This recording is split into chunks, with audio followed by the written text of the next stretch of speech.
Walt Disney's Peter Pan and Wendy. The Darling family lived on a quiet street in London. There were 3 children in the family, Wendy, John, and little Michael. The children had a nurse called Nana. Nana was a St. Bernard dog. Nana was a good nurse. She walked the children to school in the morning. She picked them up in the afternoon. Nana made sure the children ate their spinach at dinner. And all night she stayed by their beds. At bedtime, Wendy always told stories to her brothers.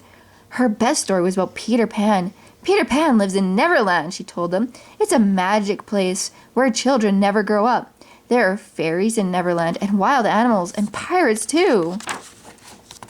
One night, Mother and Father came in to say good night before a party. They found the boys in the middle of a noisy pirate fight. "Stop it at once," said Father. "You are too old to play pirates, and you are too old to have a nurse too."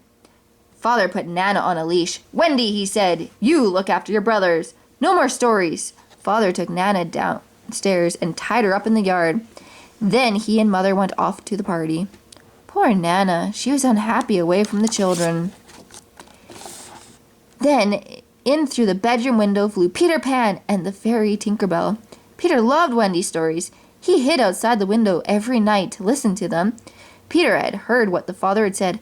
"Come to Neverland with me," said Peter. "Wendy can tell stories to me and my friends, the Lost Boys. John and Michael can help me fight pirates." "Hooray!" said John. "How will we get to Neverland?" asked Wendy. "We'll fly," said Peter, and he threw some fairy dust on the children. "Now think happy thoughts," said Peter. So the children did. In a twinkle, they all floated up to the ceiling. "We're flying!" they cried. Out the window the children flew. "Follow me!" called Peter Pan. "This way to Neverland!" Down in the yard, Nana barked and barked, but no one heard her. Peter and the children flew and flew. Finally, they reached Neverland. They landed safely on a cloud. But right below them were the pirates, Captain Hook and his mate Smee. Captain Hook hated Peter Pan. He was always trying to capture Peter. He looked up and saw Peter on the cloud. "Now I've got you," shouted Captain Hook. "Mr. Smee, fire the cannons." The cannon whizzed through the air. It missed Peter and the children. "Whew, that was close," said John.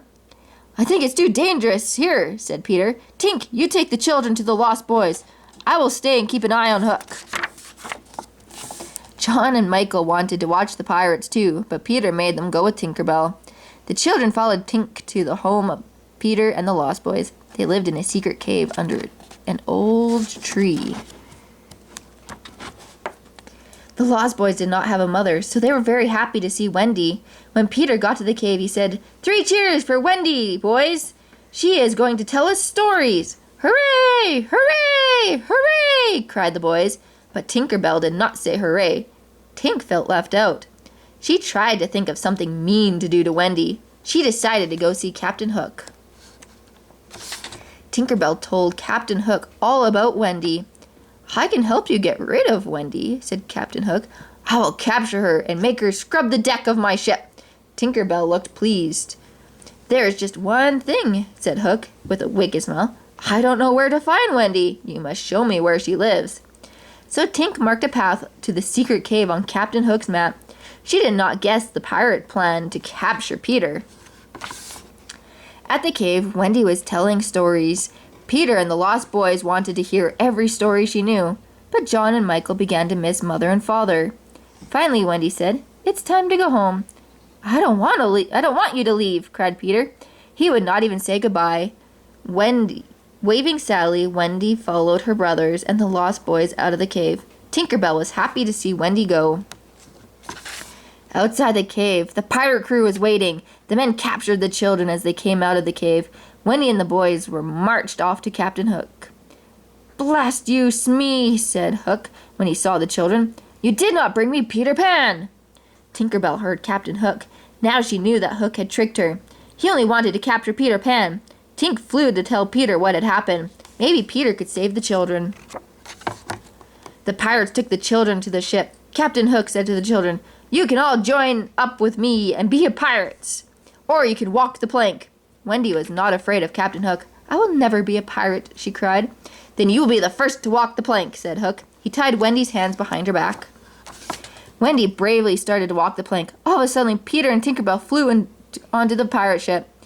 Peter and Tink quickly cut the ropes around the children. Then Peter and the children began to chase the pirates. Peter flew everywhere with his sword. What a fight there was! Most of the pirates jumped off the ship. Wendy and the boys cheered. The last pirate left was Captain Hook. Peter flew around and around him. Captain Hook tried to catch Peter, but Peter was too fast for Captain Hook. He got dizzy and fell into the sea right beside a hungry crocodile.